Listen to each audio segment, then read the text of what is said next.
All right, we now welcome back a friend of the show. It's Ian Mendes, senior writer with The Athletic NHL, and he's the host of the NHL Athletic podcast. You can find his work, obviously, on The Athletic. So much great stuff, including today, where he discusses Josh Norris's next contract. The potential is sky high, but first, we got to welcome him back to the show. Ian, how you doing today, man? Hey, listen, let's be honest here with the audience.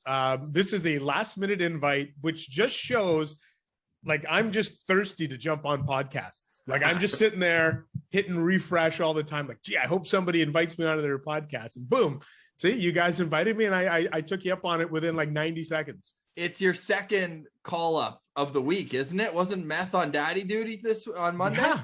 And that was kind of last. That was no, that was the day before. They did tell me the day before. Oh, how respectful! Yeah, professionals.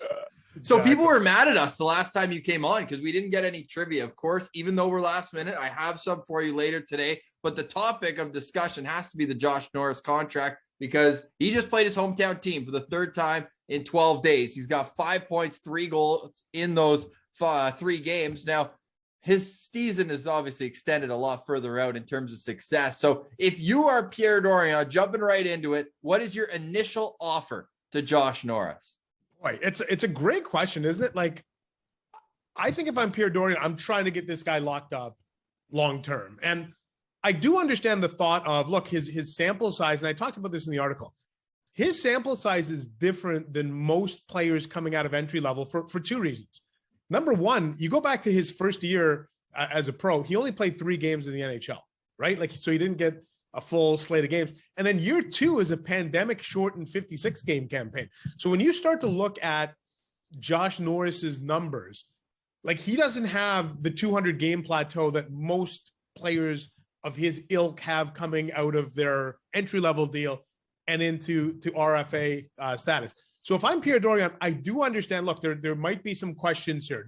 Like, do we have enough of a sample size to firmly say he's a 35, 40 goal guy going forward? Are there some reasons for hesitation? But me personally, I've seen enough out of him. Like the way he shoots the puck, the way he connects with Brady Tkachuk. I look at the Suzuki deal and I'm like, if I can get Josh Norris for that, I'm all in. Like, but I don't know. What's his camp thinking? Is his camp thinking, I'm worth that number is going to start with an 8? I don't know. But that's what I would try to do if I'm Pierre Dorion. And if it doesn't work out, then you go down the bridge deal road and see what you can do there. Yeah, I'm definitely of the mind that Josh Norris, you need to lock him up long term, because then you start looking at it. And I know the top line for the Sens is a little different now with Matthew Joseph getting into the equation. But if you can look at it and say, we've got Brady Tkachuk, Josh Norris, and Drake Batherson locked up long term, at least you have your number 1 line there. Now let's flip it to Josh Norris's side. If you're Josh Norris, aren't you and your agent sitting there being like, we're in a great situation here? Like, normally a guy like Josh Norris probably wouldn't have had the opportunity to play top line center this early in his career. Like, to get up there that quickly it's not easy to do on most NHL teams. And you're playing with his best friend, Brady Tkachuk, a guy that's really worked out well with them in Batherson. So if you're Josh Norris, are you sitting there being like, I want to lock in long-term because this is what's best for me as well? Yeah, I do think that they're, like, personally speaking, I think from a personal and professional standpoint, I think this is where he wants to be, right? Like his best friend in the hockey world is here. I think he's got a great relationship with those other guys. It does feel like it's on the upswing, doesn't it? Like I don't think, like, I think a little bit, maybe you had to convince the Shabbats and even the Tkachuk that, this is going in the right direction. I don't think you have to do that as much with Josh Norris. I think he sees it. I think he's seen Batherson lock up.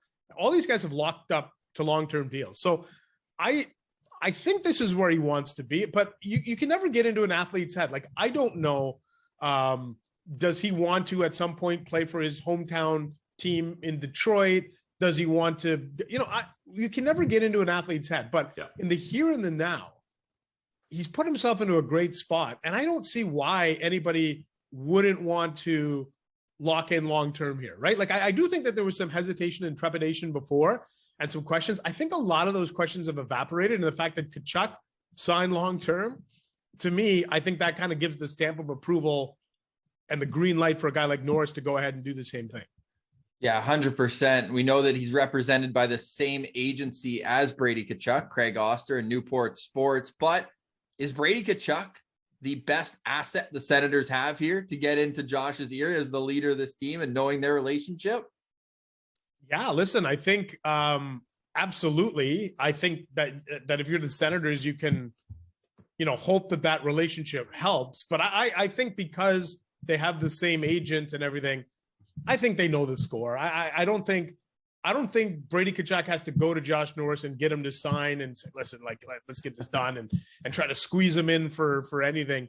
But I do think, again, I think it's important. And I think Craig Oster, at the very least, I think has a very good understanding of contract negotiations with the Senators. And yes, some of them haven't gone the way that maybe people would have wanted or would have liked, but he knows exactly how to negotiate with this group and this management group.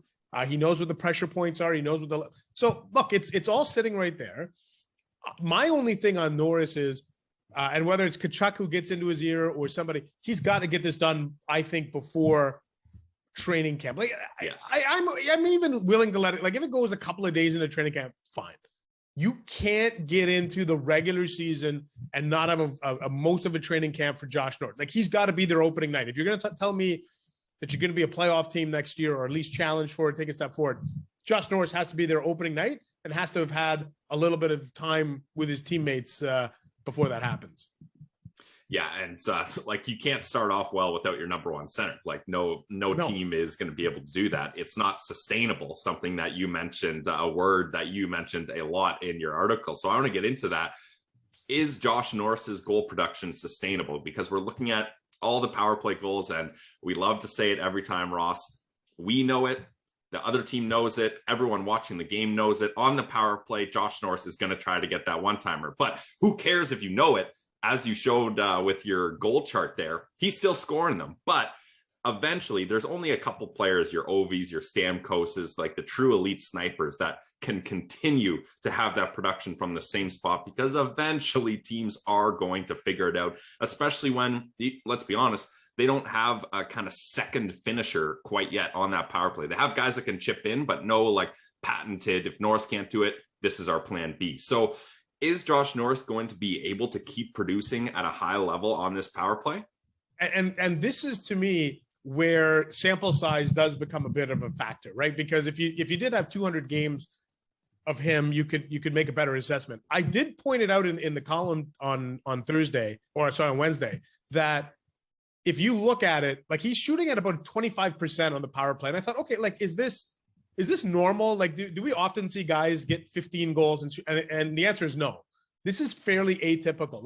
And I posted Chris Kreider shooting at 40% on the power play this year. It's insane. Bananas. So that's not sustainable. No. So I started to look at it and I'm like, okay, let's agree that 25% is not sustainable. If you look at the best snipers in the game, and I think I put Pastrnak, Matthews, Stamkos in there, they're in and around 18% for their career. So I feel like that's a good measuring stick for what a really good sniper can do on the power play, 18%. The number that the guy that I think is the great comparable, and you guys tell me if I'm wrong, it's Kyle Connor in Winnipeg. Another Michigan and I know guy. He plays a little bit of a different position. But if you look at the numbers head to head coming out of entry level, they're mirror images of each other in terms of productivity and goals per game. Shooting percentages are, again, Norris is a little bit high, but Kyle Connor's been able to sustain a 15% shooting percentage through the first 5 or 6 seasons of his career. I don't think that's unreasonable. So that's the guy I'm looking at. And I'm saying, I think 15% is a reasonable number for Josh Norris. I think 19 or 20% is absurd. I don't think he can sustain it. Certainly not 25% on the power play, but I think 15% is somewhat attainable. And then if he can increase the shot volume, the other thing is he doesn't really shoot a ton. For a guy with this many goals, he's not shooting a ton. So if he increases the shot volume, loses a little bit of the shooting percentage, I don't see him not being a potential 30 to 35 goal guy perennially, maybe with a ceiling of getting north of 40, which is kind of what we're seeing out of Kyle Connor. And then when you now let's move that into the contract discussion. What did Kyle Connor sign for? and it was a 7-year, $50 million deal. So, 7 times 7 and look at that, 7.14. Math guy. Not a math guy I needed. Yeah. 7.14, 285,714. But does Norris that's like pi? That's like that, 3.14, blah, blah, blah, blah, blah. Like, so look, like, let me put it this way. If Ottawa announced that they had signed Josh Norris to the Kyle Connor deal, I think this fan base would be doing cartwheels. Yes. 100%. Cartwheels. Yeah. Now, I don't know if you can get him for that. I don't know if the number is closer to Suzuki, whatever. But that's the guy I'm looking at statistically as a legitimate profile. Like, take out, like, you're going to see a lot of things that look at his shooting percentage and look at how he can't sustain that. So let's have a more realistic conversation of where he can be. And I think Kyle Connor's that guy. And Robertson too. Jason Robertson from Dallas. Very similar stat line early on to Josh Norris. And again, he's going to need a new contract this summer. And I would imagine that maybe his new deal looks kind of similar to what Josh Norris's deal looks like. Lots of great tidbits from today's article. My favorite one is the stat where Norris is comparable to Mike Bossy, Wayne Gretzky, Mario Lemieux, Teemu Solani, Austin Matthews, and Alexander Ovechkin. So everyone go give it a read. Josh Norris's unique season and what it will mean for his next contract. Ian, it's not an appearance on Locked On Senators if we don't get you a little bit of trivia. So we are going with a minimum of 100 games played in Sens history. Okay. Timely. And the segue into this is that Josh Norris has the highest shooting percentage in Ottawa Senators history right now at 19.1%. Who are the next 5 behind Norris's 19%? Minimum 100 games, right? Minimum. And that's me taking out Bob Kudelski because he is the enigma of Senators history. The 2 seasons, he's got like the highest goals per game. I don't remember him, but I'm sure someone's punching their steering wheel being like, no, Kudelski, I got his jersey in my closet. But behind him, these are all names that I think every listener of Locked On Senators will know. To me, the two most interesting little cups of coffee with Ottawa are Bob Kudelski and Dan Quinn. I don't know Dan Quinn. Like, was he the coach of the New York Rangers, Dan Quinn? No, that's David Quinn. David Quinn, you're right. Oh, you're right. Dan Quinn is a coach of, used to be of the Atlanta Falcons. Oh, okay. Maybe that's what you're thinking. But no, Dan Quinn, look him up. He had like a 6-point game. He was almost like a point a game guy, and then he just like mysteriously vanishes after 2 stints in Ottawa. Just like Kudelski was. Sounds like an off-season dynamite article. Too. Yeah, I think so. Yeah, I think so. Okay, so highest career shooting percentage. I could rephrase it by saying who has shot 15% or better. That's where the cutoff is. Okay. My initial thought is Martin Havlat. He is on here. Yes, nice. he is one of the lower. He is in 5th place. Did Brandon Bochenski get to 100 games? No. No. Okay, so Havlat was the first guy that it came to mind. I guess Danny Heatley would be. Yeah, Danny Heatley would be on there. No, Danny Heatley is the only one with over 1,000 shots who is on this list. Yes, he has shot 16.5%, which is 3rd. So you're missing one in between Norris and Heatley. Somebody's between Norris and Heatley. Yes. That's tough. Yep. No. Let me think here. And the one other hint, it's not going to be for this one, but there is one active player on here as well. There's an active player. An active Senator. There's multiple active players. Active, like, okay. So active, my mind goes to a guy that actually, I'm going to say Mark Stone, even though he never really scored a ton of goals, but I don't feel like he was a big shot guy. Like, I felt like he was like Mr. 25 to 29 goals, but I'm going to say Mark Stone. Maybe that's wrong because maybe he wasn't. No, he was different than Hoffman to me. Like I feel like Stone had a higher shooting percentage than Hoffman. No, you're right. And I mean, 28 goals in 59 games in his last year at the Sens, I think pushed Stone into this category. That final year with Ottawa, he shot 19.3%, which was his best any season. So yeah, he's actually right below Danny Heatley. Okay. So you've got Norris at 1, you've got Heatley at 3, Stone at 4, Havlat at 5. I still maintain, you got to tell me if you have the list there. I do. What's Brandon Bochenski has a sneaky high career shooting percentage. No, he's not even anywhere close to here. You got names. You got names like Dean McCammon, Patrick Eves up here. I don't see. Maybe if they counted preseason, Bochenski would be in. That's the mix. right. Oh man. Okay, so you're saying there's another active guy? Wouldn't be Hoffman? No, it's a very surprising play. Hoffman's a little bit lower down. Wouldn't be Hoffman, and it wouldn't be. No, Duclair wouldn't have got to 100 games. No, I'm trying to think of these guys that had like little brief windows with Ottawa that were really good. Right. I think Matt Duchene. Matt Duchene is second. He's the Matt top. Duchene had like 50 goals here. Yeah, he was impressive as an Ottawa Senator. He was. Yeah, the guy took a ton of heat, and yet he was kind of good. He was very good. 107 points, 50 goals in 118 games, and that counts. Goals. What did he have? I think 1 goal in his first 25 games here. And while Kyle Turris was lighting it up when he got to Nashville, that was tough to see. So you've pretty much, you didn't nail it in order, but now you've got, so it goes Norris, Duchene, Heatley, Stone, Havlat, and the last guy you're missing. If you've been paying attention to the hints, it could make it a little bit easier. And the one below him, this is wild in itself. Ryan Dzingel is after this next player. Dzingel's shooting percentage in his last stint with the Sens was incredible.